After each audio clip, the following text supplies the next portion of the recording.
homies. You know what I'm saying? So what you check out my homie Bo to the Rock. Yeah, it's your boy Crypto Blood. Welcome to another episode of My Two Satoshis.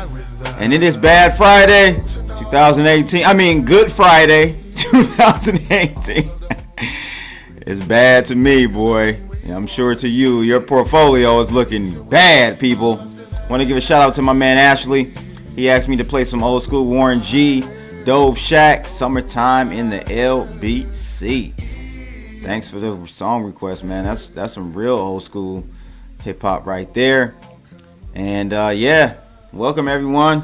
Today we're going to actually do a recap or a run of the interview I did with the Six Sigma show, Cardwell, out in Australia.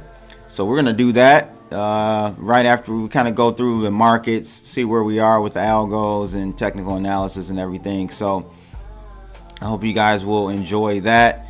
It'll just be an audio clip, so you can just sit back and relax after this part. But let's go ahead and take a look at the market cap. We are currently sitting at $255 billion. At one point, we were at 800 billion, people. We have lost a lot of money in this space. It's just fleeing out. Sea of red today. And not looking good at all, people. Not looking good. Let's take a look at my algorithm. It is still buy, and actually a double buy now. We bought again here, and I actually forgot to update my other chart that I use. This is the public chart. Forgot to update my private chart with the algorithm to have it pyramid two positions at a time. So this was a second position it took here, and this was on this was 2 days ago actually, and I just failed to catch that. So we've got two positions open currently, and that one opened at 79, just say 78.90 roughly. So we're still long here, people, kind of buying up the bottoms. Now my algo will only allow up to two trades at one time in the same position or same direction. So if there is a sell signal that creates or generates from my algo, then it will sell both positions, and then you can go short if you would like at that point. So let's take a look at the manual TA, and voila, man, broke all the levels, just smashing through. We're heading way back down, and I said I should have kept this. This really what I had here was my guess a week or so ago, before some bid orders came in and just bought the market back up, bought Bitcoin way back up, saved it. But that's essentially what has happened, you know. And we're back, and we're doing a double bottom here. This is crazy. We tried to get back above this area, 7,300, and got smacked right back down. So from here, I haven't even looked, guys, to be honest with you. From here, we've got 5,900. 5,900 is the next level we would need to stay above, and that's very close, as 5,500 was being called by an eclectic soul a month or so ago on my channel. So man, if she's right, she was on point with that one. I definitely didn't see it going back this low. So we'll have to just see, people. Hold your nose, buy if you can. I envy some of the people who were able to buy. Well, this is really a great time to buy if you're just getting into cryptocurrency. So I envy you guys, because the upside is going to be terrific. But other than that, people, that's pretty much it. Make sure you guys like and subscribe, and hope you guys enjoy this interview I did with the C Sigma show, Caldwell, down in Australia. Enjoy. Hello, everybody. This is Cardwell Lynch, and we are on the C Sigma Show, but we're also here with Crypto Blood. He'll put this on his channel too. Yes, sir. Hadn't talked to Crypto Blood in a couple months, and it's been a while, man. Yeah, it'd be a good time to get together. Like I was telling Crypto Blood off air, I took a little sabbatical. First, 2 weeks turned into 4 weeks about, but back in the game. I think they need our help out there, man. I think they need our help. Yeah, it's a crypto blood bath. It's bad out there, but this is part of the ebb and flows of cryptos. Yeah. I didn't mean for that to rhyme like that, Yeah, it's bad, man. It's bad, and I thought we would stay above the 76, 78 area. And once we broke that, I knew it was over. Once we broke that, we tested twice, and we broke, man. That last little area, when we came back from it, the last few days, we hit that area again, and we broke it today. So I knew it was pretty much over from there. And we'll have to see, man. Like, where there's big money out there, where they step in. I mean, you got like the Novogratz guy. He's like, billionaire, tons of money. He's in the sector. He's in our sector. Does he wait? When does he step in and say this is just too cheap? Is it $5K? Do they, $4K? We don't know, man. But we don't really know. We don't know where smart money is going to come in. I talked about that on a video today. I just feel like, man, that's what we need. I don't think market sentiment to me is so low. It reminds me, and I was telling this offline, it reminds me of 2015 where we had a whole year of just nothing really. There was no excitement, all the good news had been presented. You know what I mean? And so I don't see where we will see a really huge leg up until we see some external factors or black swan events occur, in my opinion, where we'll be forced. Basically, they'll be forced to flee, to flee to the cryptocurrency, economy. Yeah. You're talking about that on your I guess this my morning your video. You just don't know what's gonna happen because some people have tokens and things, and all of a sudden, boom, some good news comes up, and then all of a sudden, you couldn't plan for that; it just happened. So whether, like you said, the stock market, people start losing money, or it starts to collapse, and they say money doesn't disappear; it looks for a new home, or do they come our way or not? We don't know if that'll play out that way. Yeah. But I think if we do see ourselves in a scenario of a 2009 sovereign debt crisis, credit freeze, money lending between, interbank money lending freezes up and stuff like that, which I think is on the way. Again, I think initially we may see a downturn. Whatever smart money was in, when I say smart money, I more so should be saying probably institutional money. Institutional money may take whatever they have in crypto to cover margin calls or whatnot, possibly, or it could be just a scenario where they flee from the equities market and come directly into the crypto space. I'm not sure. I think it's the latter, to be honest. I think we'll see just an infusion of capital flood into the crypto space from the equities and bond markets. This is funny, man. When it comes to my opinion. Yeah, when it comes to crypto or even gold or silver, whenever gold, silver, and now crypto goes down, it's like all of a sudden all the Wall Street people who don't own it, don't like it, are selling it. You know what I mean? Like they'll be like, gold. The investors are fleeing gold. It's like nobody on Wall Street buys gold. So, like, what are you talking about? Right. I was watching a Harry Dent interview earlier, I think on Max Kaiser's channel on RT, and he was just explaining the current situation in equities. It's about 80%, I believe, of all buying is from corporate. It's corporate buybacks. Cover buybacks. Yep. So it's all fake, fake volume there. There's no one really in there, no retail investors. So That dude I Harry don't Dent, know, man. That dude Harry Dent was just over here, man, and doing his Australia tour because they're one of his biggest fans of his books because he's always talking about the housing bubbles and all the fear stuff. So that guy was pretty. He was about one of the smuggest people I've ever met.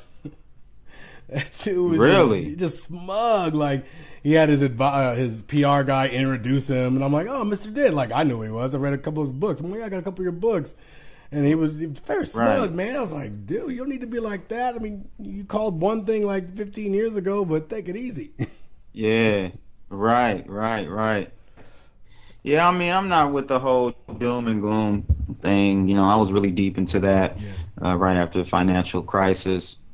And, I think as humans, man, where there's a will, there's a way. And I think we'll innovate. And I don't think it'll ever be like, I won't say ever, but in our lifetime, I don't see it being like that one death blow that just takes civilization back to the dark ages. Other than some, EMP or solar flare type of scenario, act of God. But other than that, I think we as humans have enough and initiative to solve most of the problems we have in this world. True that. So. Hey man, so I want to talk to you about because I saw your video the other day. You had Reggie on. Just want to get your thoughts about the Reggie interview. Veritasium, where it might be going. That whole homeboy that was on CNBC.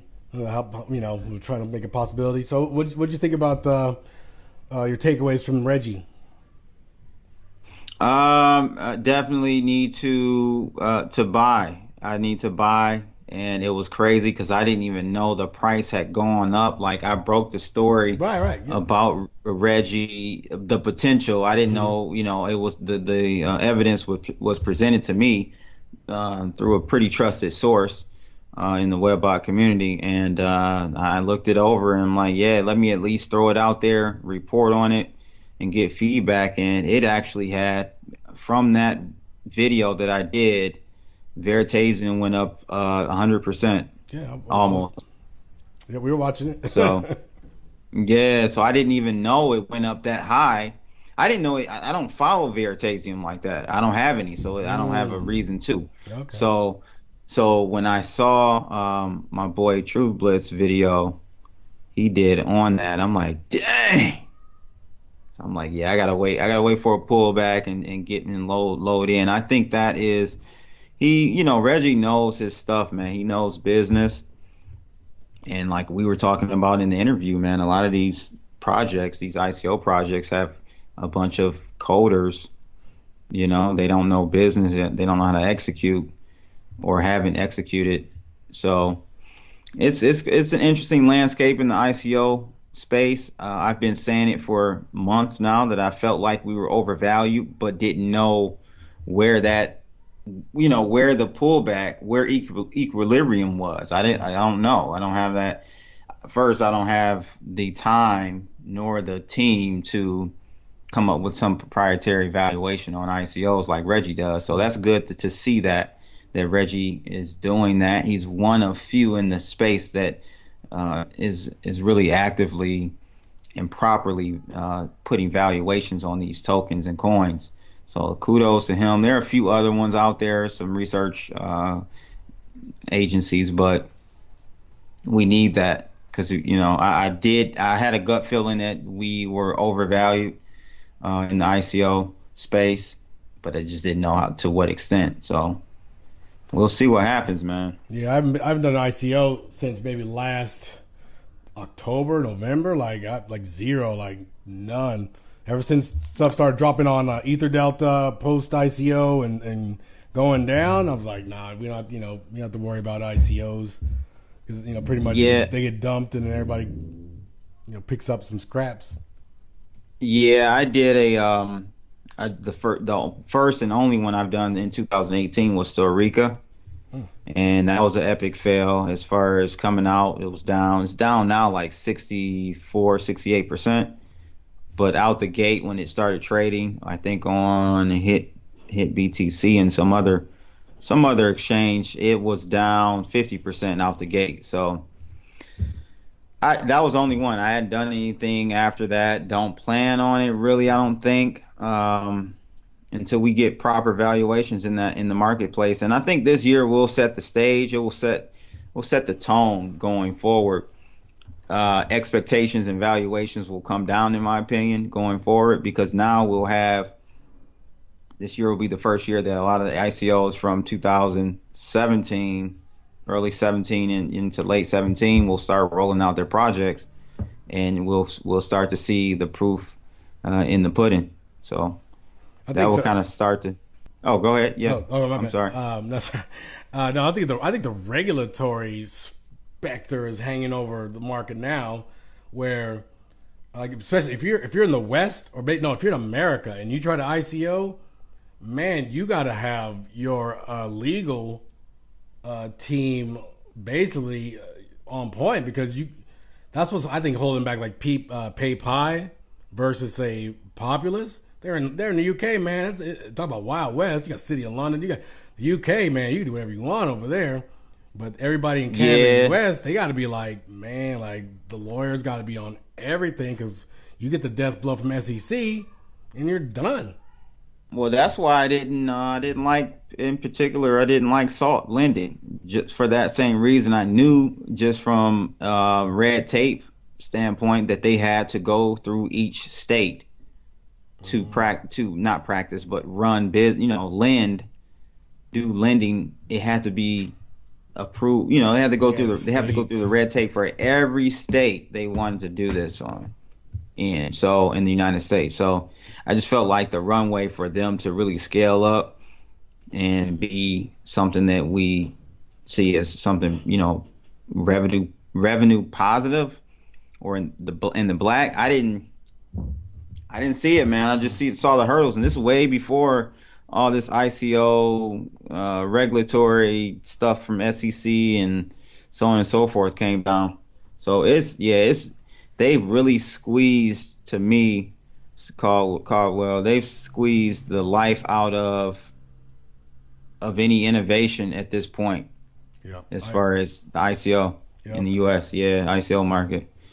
And that's, and circle back to Reggie, finally, I'm gonna say a year later, he starts rolling out his team, because that was my thing in the beginning. And even Cliff tried to dispel the fact, you don't need a team. And I was kind of like, look, man, you giving this dude tens of thousands of your money. The least he could do is show you who's at a computer. I mean, that ain't asking much. I'm not asking for a statement.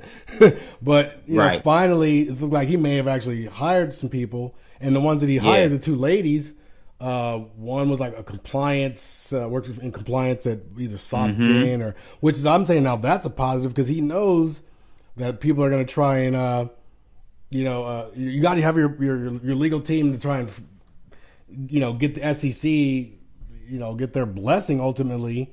So if you start working with them, that's going to be the way where when everybody gets flushed out of this current SmackDown, or, the Phoenix tokens start rising from the ashes, this will be the ones that are compliant and they're taking their time. So it might be slow going for maybe a year or so, but once they dot all the I's and they're going to look at SEC, we did everything we got that you told us.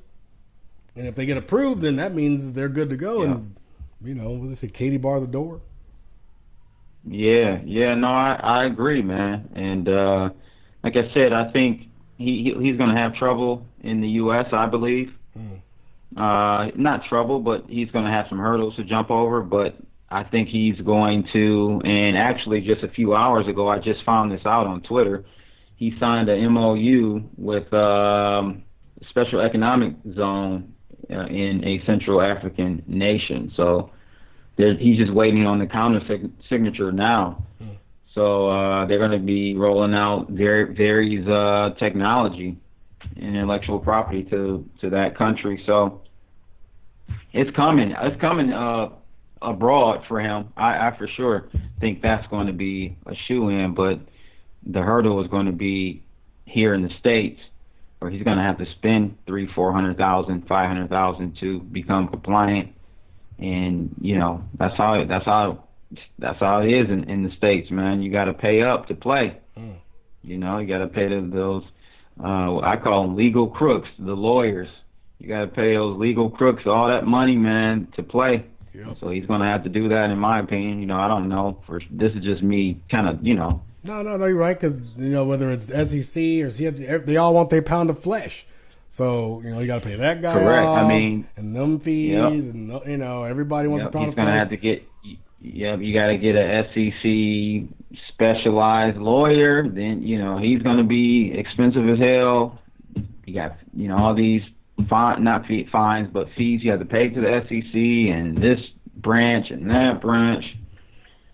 Hey, that's why we're dropping, man. The U.S. is dropping in just competitiveness rankings, from around the world. It's because of all this red tape and legislation and legal this and that, man. It really is horrible to me. Well, the thing that's going to help Reggie out is if he starts making, like, when it was all Jamaica, if they start making money, or whatever Central African country starts making some money, and that goes to all the exchanges too.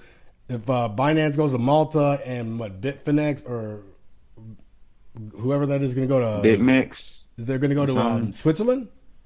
Is it not okay? It might. I guess the one that's in America. But if they start going to these crypto-friendly nations and they start making some money, then people are gonna be like, "Hey, man, we need some of that money." So somebody need to take the foot off the throat a little bit and let them innovate. Yeah, that's true. But what's going to happen is, because we in the States are still like property of the United States, basically.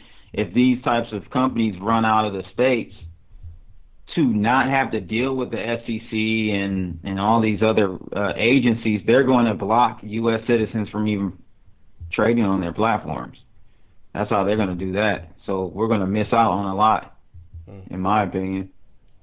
So, man, it's going to be interesting, man. Yeah, this is not 2017. Like the good time. I'll say the good times are over, but the crazy good times was super fun. But now it's like it's time to get serious.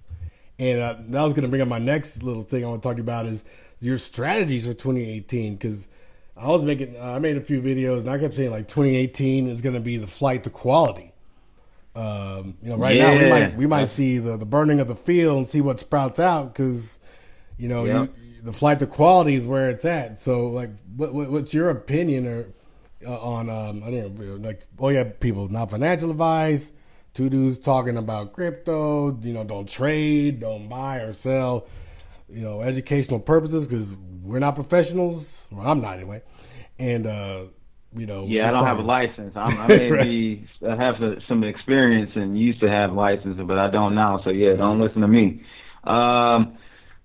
I think you're right. I think you summed it up perfectly. It's going to be a flight to quality, and also individuals who are holding or hodling. It won't be as easy as just spread it across the table and just sit back and wait for everything to rise. Now you got to go seek alpha, is what they call it in the financial. You got to seek that. Search out the alpha now, and it's going to become harder. And so the people who are doing their due diligence, they're going to win. They're going to take the money off the table. So that's what we're going to see going forward for sure, and that's good to me. I was getting sick of seeing people on YouTube. I'm not going to name any names, but they're just guru this, guru that, running around YouTube acting like they know what the hell they're doing. And they really don't. It's just courtesy of a bull market that we've never seen ever like that. I haven't. I don't know about you. You're a little bit older than me, but I ain't never seen nothing like this. That run up from in 2017. So it's good, man. It's going to let the cream rise to the top, and those who are doing their due diligence will win. I'm actually glad, because now I'll be rolling out my trading algorithm subscription alert to the public here in hopefully another month or so, that's when these types of systems and strategies work best. Because if I would have rolled this out last year, I wouldn't have been able to beat the returns of a person that hodled. You see what I'm saying? Yeah. I wouldn't have been able to beat hodling last year. You would have made like 6,000% on, I think, Bitcoin or something like that. I can't trade 6,000% on the algo, you know. So this year, if returns are lower year to year, you know, I'll have a chance to really basically bring some value to the marketplace. So we'll see. We'll see what happens. But definitely, man, I like that kind of moniker, flight to quality. Absolutely. Yeah, just before we got on the line, I was telling Crypto Bud, it's down here in Australia, it's Good Friday, which is a holiday. And then they got a Easter Monday as well as Sunday, but I don't know, it's a big deal down there. So I was upstairs. Easter Monday? Yeah, they get Monday off, and today Friday. You know, in America, it's Easter Sundays. I've heard people. So it's Good Friday. I've heard people people definitely get Good Friday off over here. Most people do. Yep. Oh, man, I don't remember that. Okay. But yeah, I was, explaining about, Bitcoin and the price going up and down. And basically I was telling them about, their companies and blockchain that are solving real world problems. And those might be some of the quality, everybody's looking for, whether it's through supply chain logistics stuff that will survive as a company or an entity, whether, and almost maybe that hopefully some of that stuff will decouple from Bitcoin. I talk about, Bitcoin proving your portfolio. Let's talk about that.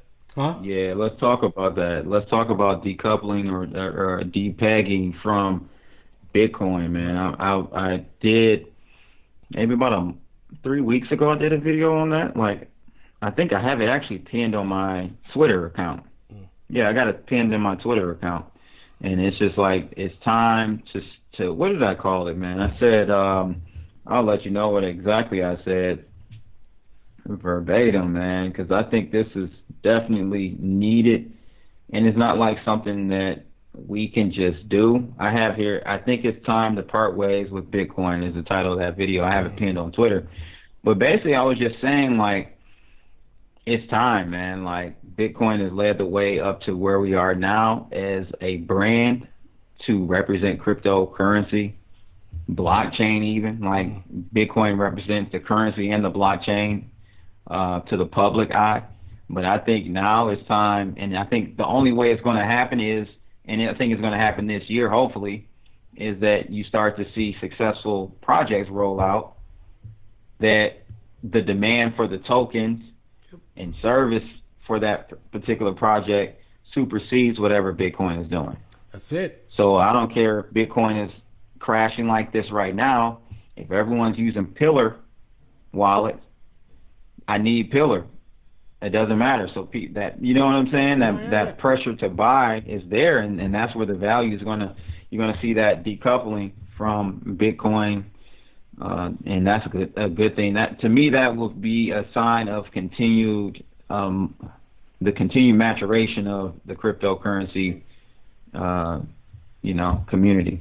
Yeah, if exactly. we start to see that. Yeah, exactly. Because I was explaining like how like Walton, I own some Walton, and saw what box mining did up at their spot in China, and if Walton makes like the Gap or Abercrombie and Fitch or whoever, Walmart, money as far as tracking items and all the data they can get on that chain, or whether it's was it a V chain or all these other kind of chainy things that people could use for logistical tracking, etc. If they can make somebody money, Maersk or Walmart, somebody, they make them money, then that's going to decouple from Bitcoin, because it's not like a currency. It's like this guy is making these guys make more money, and it's a token. And that's where you get your decoupling from. If Ion, which I own some, and ICX, Icon, can help, DHL and FedEx and everybody with their own private blockchains talk, and those companies can be successful, then that's your decoupling, and they're going to make money, whether the currencies, Bitcoin, Litecoin, Dash, etc., go up or down or not. These guys are making money, and somebody's going to be like, that's where I want to put my money. And you could have Right. some really good tokens making money. Yeah, and you can see maybe what Cliff was talking about come to pass. A lot of these tokens and coins being parity with Bitcoin and Ethereum and so on and so forth. So, I can definitely see that happening if we see that move to focus on, or the demand for tokens from these projects that are rolling out this year. So, yeah, I definitely can see it. Yeah. I got you, couple, 25 minutes in. It's a little bit late there in the Midwest. The final thing I wanted to ask you about was like privacy and privacy coins. Because I keep thinking like if Bitcoin goes to the heights that in our wildest dreams, 100K, 50K, million. Man, people with Bitcoin are probably, because they said they're tracking us. They said they're tracking all transactions. People are going to want to kind of not really get off the grid, but, they don't want to be tracked. So what's your thought on, like, the Monero, Zcash, was it Pivx, Verge? You would think when people get a lot of money and they're going to be, man, I got to, put this somewhere where it could be a little bit more obtuse, that those things would seemingly rise in value. Yeah, that's my hypothesis on that for sure. That's my theory. And that's why I think people should at least start looking at getting and obtaining some of those coins and right now. That's definitely going to be the way. I think tomorrow I'm actually going to talk about. There's an article out of Bitcoin.com that talks about. It's actually the opposite. It says most privacy coins aren't that private. So I'm going to talk about that in detail tomorrow. But it's the way people are using them. They had to actually use the coins. At least I know for Monero, you have to turn on privacy to send. It's like a setting or whatever, or the way you send that coin to another person. It's like a signature key or something you have to add in there, and it'll encrypt it or whatever. But anyway, yeah, I think that privacy coins are going to be the way, definitely. And I don't think the demand is there just quite yet because we aren't at those numbers. I swear I was just talking to my boy about that. Like, that's when they're going to be really, you're going to see the popularity of those coins go up when people are sitting on millions and millions of dollars and they want to kind of mix it up. Yeah.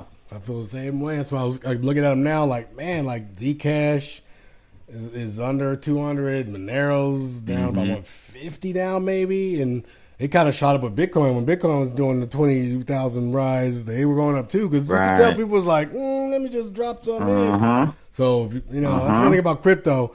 It always pulls back, people. So if there's something you like, don't forget about it. Keep an eye on it, because, I missed that icon run up, and it pulled back to 2, and I'm like, oh, look, I got another chance to get it. So, yeah, man. I know, dry powder, they only got so much dry powder before it's no powder. But if you do have some dry powder, these are the times you buy. You don't buy at the tops and then sell at the bottoms. That's what most people do. Novice investors do that. So you want to try to reverse that. Buy at the lows, sell at the highs.